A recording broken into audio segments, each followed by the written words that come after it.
नमस्कार, मैं हूं आपके साथ राहुल ओझा। दोपहर विशेष में आज सबसे पहले बात करेंगे झारखंड की, जहां ग्राम प्रधान की दबंगई ने ग्रामीणों की जिंदगी को नर्क बना दिया है।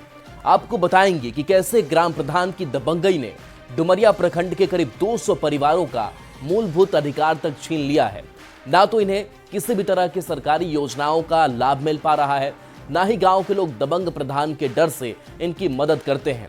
कैसे दबंग प्रधान की तुगलकी फरमान के कारण ग्रामीणों की जिंदगी बद से बदतर हो गई है, ये आपको दिखाएंगे। साथ ही आपको बताएंगे कि बिहार के रोहतास जिले के किसानों को जल्द ही ऐसी कौन सी खुशखबरी मिल सकती है जिससे उनकी पहचान अंतर्राष्ट्रीय स्तर पर स्थापित हो जाएगी। और अंत में आपको दिखाएंगे कि कैसे बेमौसम बारिश ने बिहार में कहर बरपा रखा है। साथ ही आपको बताएंगे कि बिहार में मौसम को लेकर क्या अलर्ट जारी किया गया है।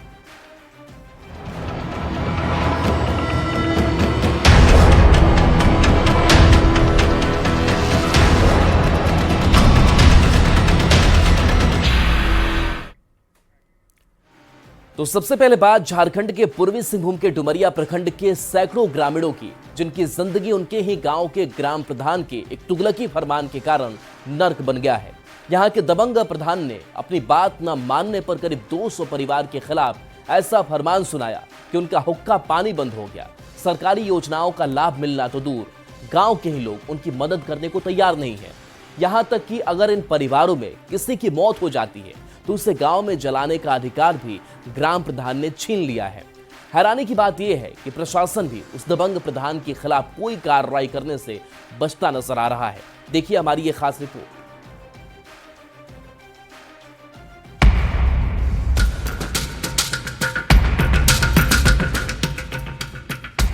ग्राम प्रधान का तुगलकी फरमान।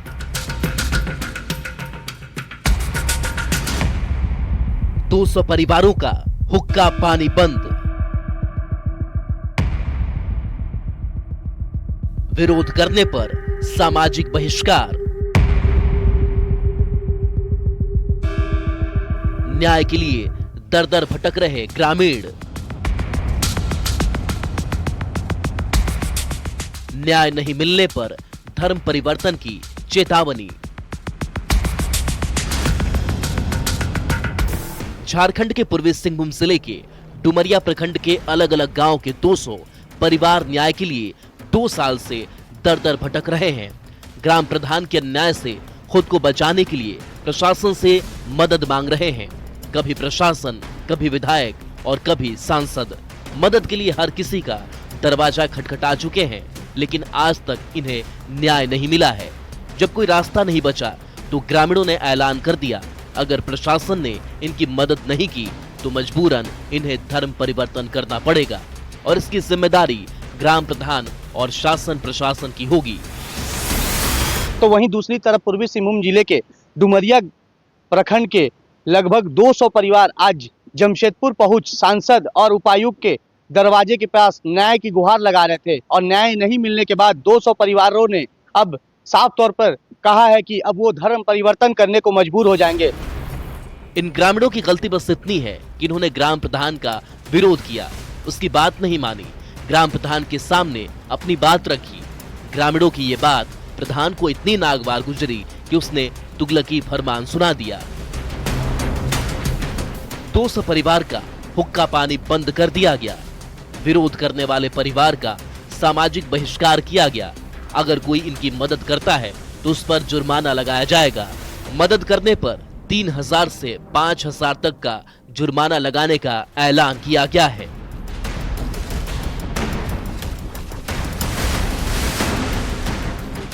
ग्राम प्रधान की इस तुगलकी फरमान का असर ये हुआ है कि इन ग्रामीणों से गांव में कोई बात नहीं करता है, किसी भी तरह की मदद नहीं करता है, यहाँ तक कि किसी के मरने पर कंधा तक देने नहीं आते हैं।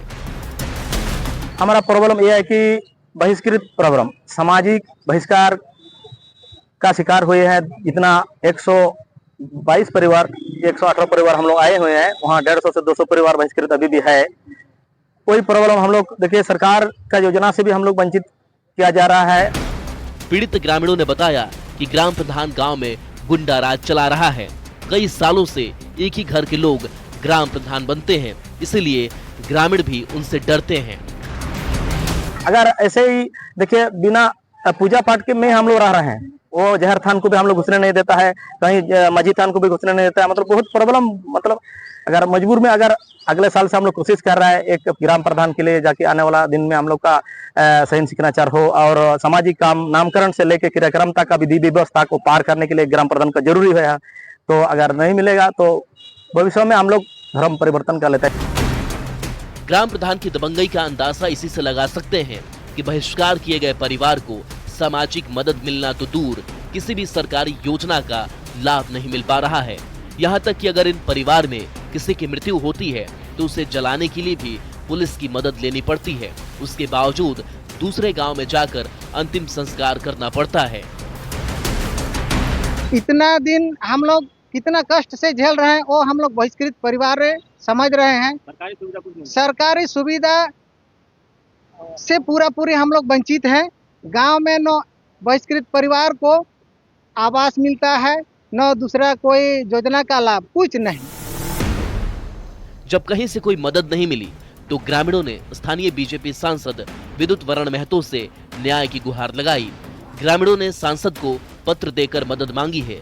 साथ ही ये भी कहा है कि अगर ग्राम प्रधान के खिलाफ कोई कार्रवाई नहीं होती है और इन्हें न्याय नहीं मिलता है तो ये लोग धर्म परिवर्तन कर लेंगे। अगर हम लोग को नहीं मिलेगा, आज हम लोग सांसद जी से बात करके आए, आज यहाँ फिर उपायुक्त से बात करेंगे। अभी अगर न्याय नहीं मिलेगा तो आने वाला दिन में हम लोग डुमुरिया प्रखंड के जितने भी बहिष्कृत परिवार हम लोग एक साथ आज जुड़े हुए हैं, सब कोई हम लोग ठाने हैं कि आने वाला दिन में हम लोग धर्म परिवर्तन करेंगे। वहीं सांसद विद्युत वरण महतो ने उपायुक्त से मामले में ठोस कार्रवाई करने की मांग की है। साथ ही चेतावनी दी है कि अगर इन ग्रामीणों को न्याय नहीं मिलता है तो बीजेपी इस मुद्दे पर चुप नहीं बैठेगी और आंदोलन करेगी। तो अभी वो लोग आए थे, अभी डीसी साहब को वहाँ भेजे हम लोग और उनसे मांग कर रहे हैं कि वो कार्रवाई करे, उनका ऊपर डीसी साहब एक्शन ले, और एक्शन नहीं होगा तो फिर आगे हम लोग आंदोलन करेंगे। ग्रामीणों ने साफ तौर पर कहा है कि अगर उन्हें जल्द से जल्द न्याय नहीं मिला तो वो धर्म परिवर्तन कर लेंगे। लेकिन ग्रामीणों ने जो आरोप ग्राम प्रधान पर लगाए हैं और जिस तरह से प्रशासन से मदद नहीं मिलने पर सवाल उठाया, वो काफी गंभीर मुद्दा है। ऐसे में देखना होगा कि ग्रामीणों को कब तक न्याय मिलता है। जमशेदपुर से न्यूज़ 18 के लिए आशीष तिवारी की रिपोर्ट।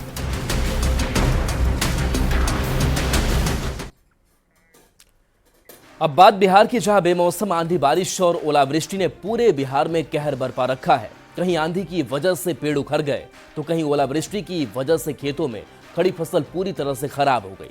ऊपर से मौसम विभाग ने अब बिहार में मौसम को लेकर येलो अलर्ट जारी किया है और वो भी चिंता बढ़ाने वाला है।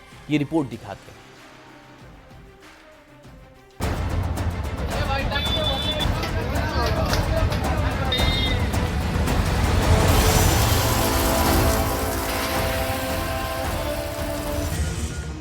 भारी गर्मी के बीच बिहार में मौसम का मिजाज बदला हुआ है।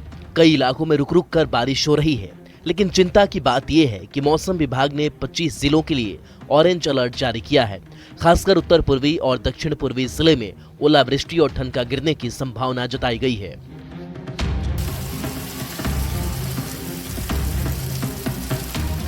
सबसे ज्यादा बारिश बांका के रजौन में 22 मिलीमीटर रिकॉर्ड की गई। अगले 24 घंटे में बांका, भागलपुर, मुंगेर, सुपौल, अररिया और किशनगंज में भारी बारिश की संभावना जताई गई है। बिहार में हो रही झमाझम बारिश से जहां लोगों को गर्मी से राहत मिलने लगी है, वहीं फसलों को नुकसान हुआ है। मौसम विभाग ने एक बार फिर से 25 जिलों के लिए अलर्ट जारी किया है और संभावना जताई है कि आंधी, तूफान, ठनका गिरने और ओलावृष्टि के साथ मध्यम से भारी बारिश हो सकती है। ऐसे में लोगों से सतर्क रहने की भी अपील की गई है। और बता दें आपको कि पटना समेत राज्य के 25 जिलों में फिलहाल ऑरेंज अलर्ट है। अगले 72 घंटे तक मौसम का मिजाज इसी प्रकार से रहेगा और रुक रुक कर हल्की से मध्यम बारिश लगातार हो रही है। भागलपुर में भी देर रात आंधी तूफान के साथ जमकर बारिश हुई, जिससे तापमान में गिरावट आने से लोगों को गर्मी से राहत मिली, तो दूसरी तरफ फसलों को भी काफी नुकसान पहुंचा। भागलपुर में देर रात हुई झमाझम बारिश के बाद मौसम सुहाना हो गया है। तापमान में गिरावट हुई है लोगों को गर्मी से राहत मिली है। हम आपको तस्वीर दिखा रहे हैं कि किस तरह से बारिश के बाद जो है वो मौसम पूरी तरह से सुहाना है और तेज ठंडी हवा भी चल रही है। भोजपुर जिले में भी मौसम में अचानक बदलाव हुआ है, जिसके कारण तेज हवा चल रही है। वहीं बदलते मौसम के कारण तापमान में भी गिरावट दर्ज की गई है। लोगों को भीषण गर्मी से राहत मिली। हालांकि मौसम विभाग ने अगले 24 घंटे में बारिश और ओलावृष्टि की संभावना जताई है। भोजपुर जिले में एक बार फिर से मौसम में बदलाव होता दिख रहा है और सुबह से ही तेज हवा चल रही है। वहीं देखिए आसमान में काले काले बादल छाए हुए हैं। वहीं बदलते मौसम के कारण तापमान में भी गिरावट दर्ज की गई है। लखीसराय में भी सुबह से ही तेज हवा के साथ मूसलाधार बारिश हुई। आसमान में काले बादल छाए हुए हैं। लगातार बारिश ने किसानों की परेशानी बढ़ा दी है। बारिश के कारण फसलों को काफी नुकसान पहुंचा है, जिससे किसान काफी परेशान हैं। मौसम विभाग के अलर्ट के बाद लखीसराय में भी सुबह से ही तेज हवा के साथ मूसलाधार बारिश शुरू हो चुकी है। आप देख सकते हैं आसमान में भी काले बादल छाए हैं, जिस कारण दिन में ही रात जैसा नज़ारा दिख रहा है। वहीं गोपालगंज में भी आंधी और बारिश के साथ जमकर ओलावृष्टि हुई, जिससे कई जगह सड़कों पर पेड़ गिर गए। खेत में खड़ी किसानों की फसल खराब हो गई। मौसम विभाग ने गोपालगंज में आज भी भारी बारिश और ओलावृष्टि के साथ वज्रपात को लेकर अलर्ट जारी किया है। गोपालगंज में आंधी और पानी ने भारी नुकसान पहुंचाया है। गोपालगंज के भोरे, कटिया, विजयपुर, फुलवरिया और हथुआ प्रखंड के इलाके में आंधी पांधी और ओलावृष्टि से कई पेड़ और बिजली के पोल सड़कों पर गिर गए हैं। इसके अलावा 3 सरकारी विद्यालयों पर भी विशाल पेड़ गिरने से विद्यालयों में पठन पाठन आज जो है बाधित हो चुका है। कुछ ऐसा ही नजारा सिवान में भी देखने को मिला, जहां देर रात कई जगह आंधी और बारिश की वजह से पेड़ गिर गए। वहीं भारी ओलावृष्टि से भी काफी नुकसान की खबरें आई हैं। आंधी तूफान आया, उसी में ये गिर गया। अच्छा। पूरा रोड दोनों तरफ से जाम है। पेड़ गिरने से क्या क्या क्षति हुआ है? अरे बहुत क्षति है मालिक। उसमें एक ऑटो रिक्शा दबा हुआ है, बाइक दबा हुआ है, आदमी कुछ लोग घायल हुए हैं। नहीं देख ही रहे हैं, अभी रोड पे वहाँ एक वो बैटरी वाली गाड़ी फंसी हुई है। अच्छा। बीच में कोई दुर्घटना होने से बच गई। बेमौसम बारिश ने पूरे बिहार में तबाही मचाई है। बारिश से तापमान में गिरावट आई है, जिससे लोगों को गर्मी से तो राहत मिली, लेकिन इस बारिश और ओलावृष्टि से ज्यादा प्रभावित किसान हुए हैं, जिनकी खेतों में खड़ी फसलें खराब हो गईं। किसान अब परेशान हैं कि बेमौसम बारिश से हुए नुकसान की भरपाई कैसे होगी। Bureau report, news 18।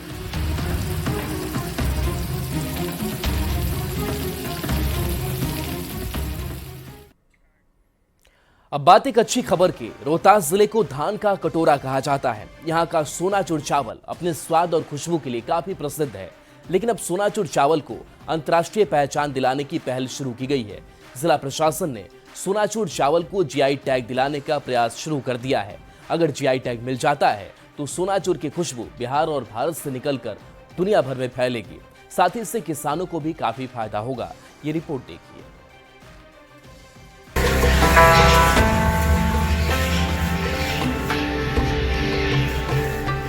रोहतास को बिहार में धान का कटोरा कहा जाता है, जहां कई किस्म के धान होते हैं, लेकिन यहां का सबसे प्रसिद्ध चावल है सोनाचूर।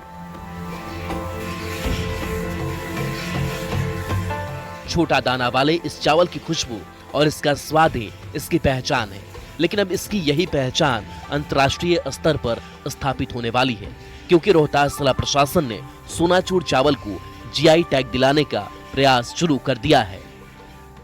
रोहतास जिला का प्रसिद्ध सोनाचूर चावल को जीआई टैग मिलने वाला है। इसको लेकर जिला प्रशासन ने कवायद शुरू कर दी है। रोहतास के डीएम उदिता सिंह ने यह जानकारी देते हुए बताया कि जल्द ही सासाराम का जो प्रसिद्ध चावल है सोनाचूर चावल, उसे जीआई टैग मिलने वाला है, क्योंकि इसके लिए जो तमाम जो प्रक्रिया है उसको पूरा किया जा रहा है।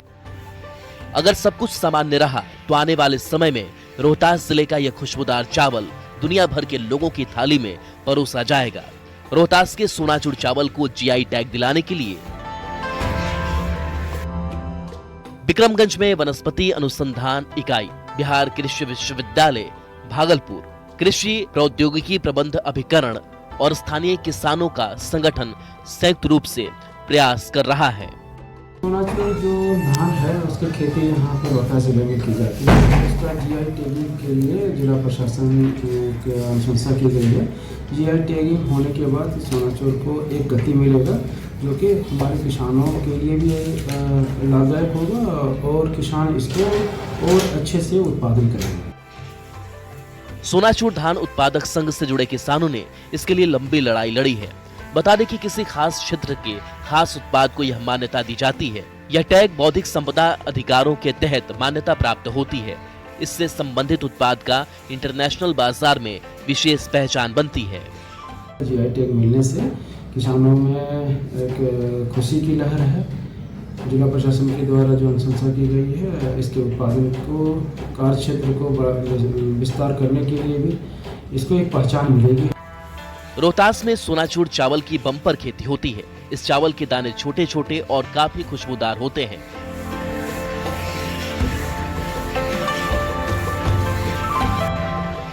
अभी किसानों को इस चावल की कीमत 5 से 6 हजार रुपए प्रति क्विंटल मिलता है, लेकिन जीआई टैग मिलने के बाद इसकी कीमत भी बढ़ जाएगी। जिला प्रशासन के इस प्रयास से इलाके के किसान काफी खुश हैं।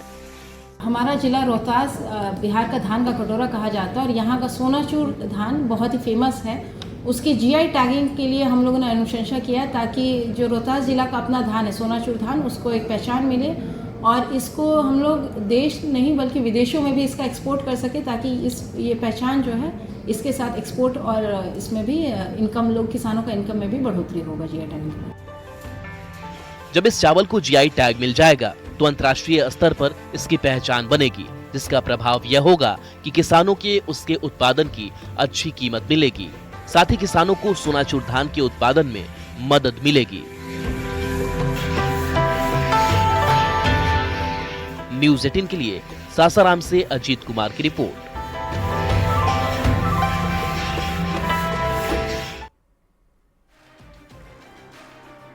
बात अब झारखंड के चतरा के शुभम कुमार की, जिन्होंने बीटेक किया, फिर एमबीए करके मल्टीनेशनल कंपनी में लाखों रुपए के पैकेज पर काम भी किया, लेकिन उन्हें शहर की चकाचौंध रास नहीं आई। अपनी नौकरी को बाय बाय कर लौट आए अपने गांव, जहां उन्होंने शुरू की खेती बाड़ी। गांव की बंजर जमीन को उन्होंने ऐसा बना डाला कि न सिर्फ हरियाली फैली बल्कि खुद आत्मनिर्भर बनने के साथ ही अपने गांव के कई लोगों को रोजगार भी दिया। अपने इलाके के लिए मिसाल बने शुभम से प्रेरणा लेकर आसपास के गांव के लोग भी आधुनिक खेती कर मुनाफा कमा रहे हैं। एक युवक के प्रयास ने खेती किसानी से कैसे बदल दी ग्रामीणों की जिंदगी, इस रिपोर्ट में देखिए।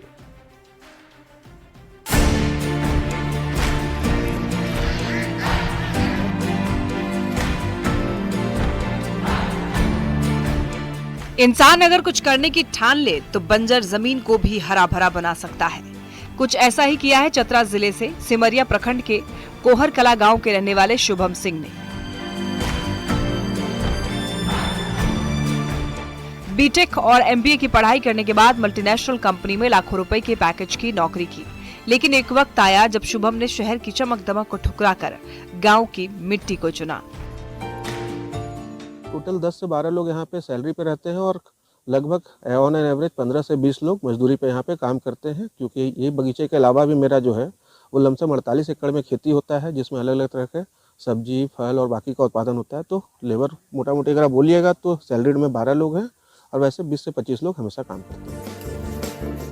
शुभम 2011 में जब अपने गांव लौटे तो उनके मन में एक ही संकल्प था, पर्यावरण संरक्षण और गांव के विकास के लिए कुछ करना। आज उनकी मेहनत और लगन ने न केवल सोहरकला गांव को चारों तरफ से हरियाली से भर दिया है, बल्कि गांव के दर्जनों युवाओं को रोजगार भी दिया है।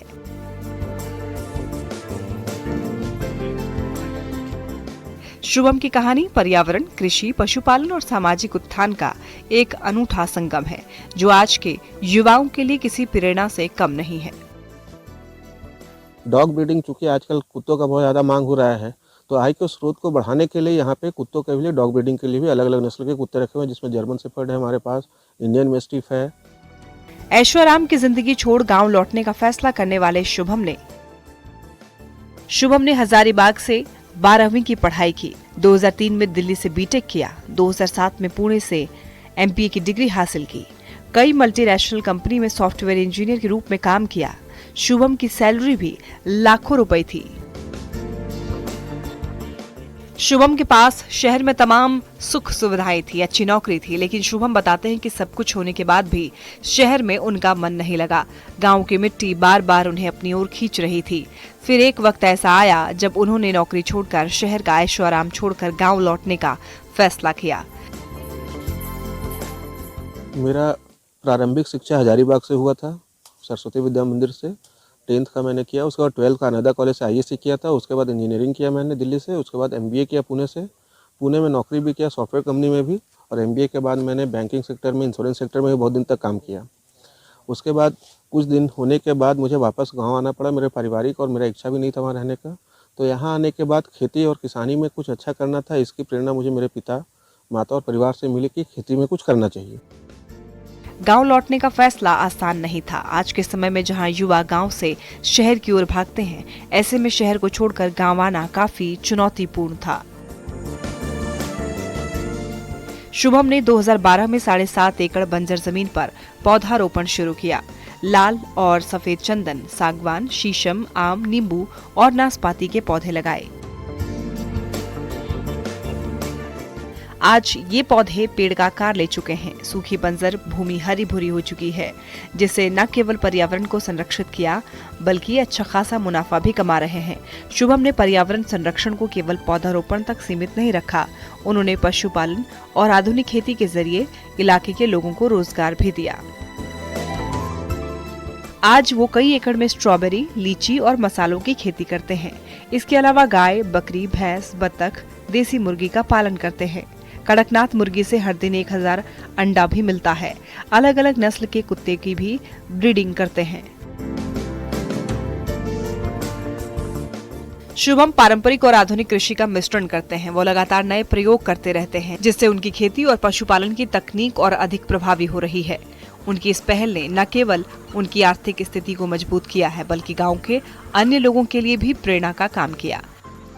उसी के निमित्त मैंने एक मॉडल तैयार करने का फैसला लिया। ये 7.5 एकड़ हमारे यहाँ बंजर भूमि था, तो उसमें एक बगीचे का मैंने नींव रखा। उसके बाद इसको इंटीग्रेटेड फार्मिंग और मल्टी लेयर फार्मिंग के हिसाब से करना चालू किया। आज के डेट में हमारे बगीचे में लगभग 8000 पौधा है, जिसमें शीशम, सागवान, गम्हार, महोगनी और चंदन इमारती लकड़ी में है।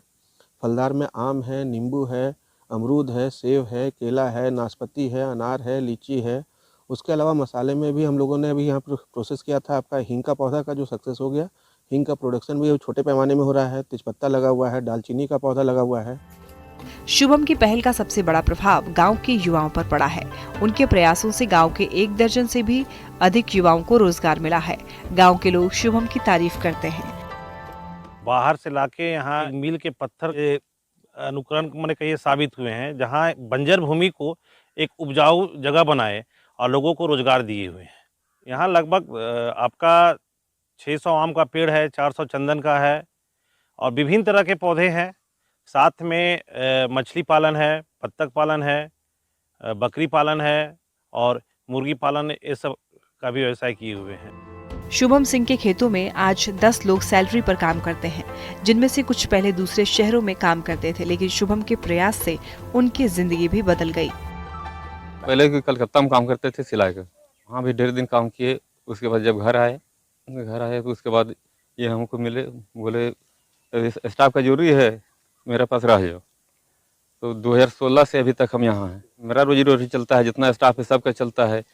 मेरा काम यहाँ है, जितना स्टाफ यहाँ जो चीज़ सबकी कमी लगता है, सामान हो गया, बीज हो गया, किसी तरह कोई समस्या है उसको हमको समाधान करना है। लोग के अभी कड़कनाथ या मुर्गी अंडा 1000 डेली निकल रहा है।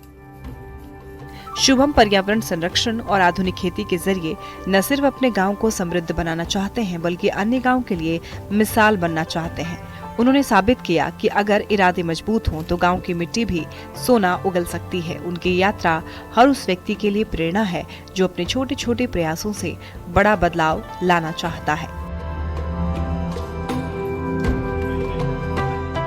न्यूज़ 18 के लिए चतरा से सुशांत सोनी की रिपोर्ट।